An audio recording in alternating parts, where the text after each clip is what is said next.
So, jack of all trades, master of none. However, still better than master of one. Starting to make more sense the older I get, and the more we have been busy and dealing with a lot of customers lately. So it's been a while since I've done a video, and I'm starting to understand what that means.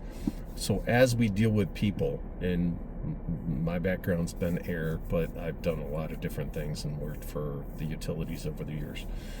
To get down to it, and keep this short and sweet, if you go to someone and say, this is my problem, this is what I need, that's what they'll provide you. Problem solved. It's pretty short, sweet, and problem solved.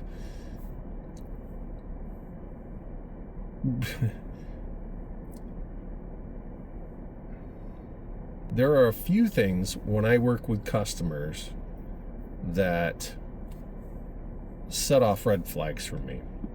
I will always ask questions, and I always look for a few things that tip me off.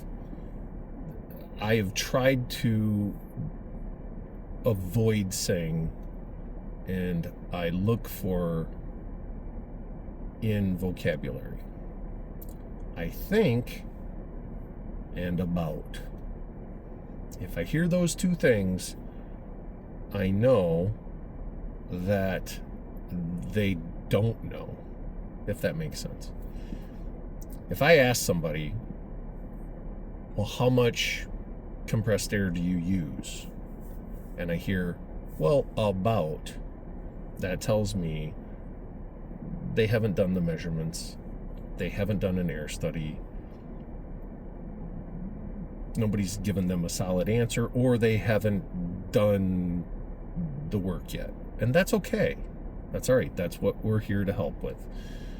If I ask somebody, well, if you did the math and looked at how much per part XYZ, and they go, well, it's about, that's okay. That's an acceptable answer. I mean, it happens all the time, but I'm asking a question they don't have the answer for right now, and maybe they haven't put the math to yet.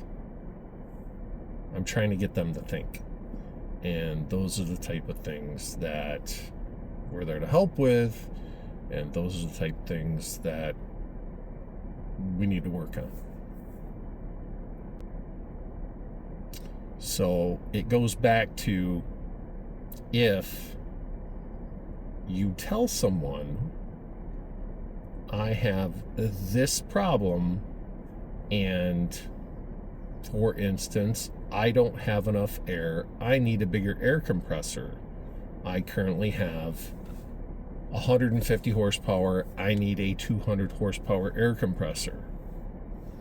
Then it turns into just a bidding war, and you will get the cheapest bid and a 200 horsepower air compressor.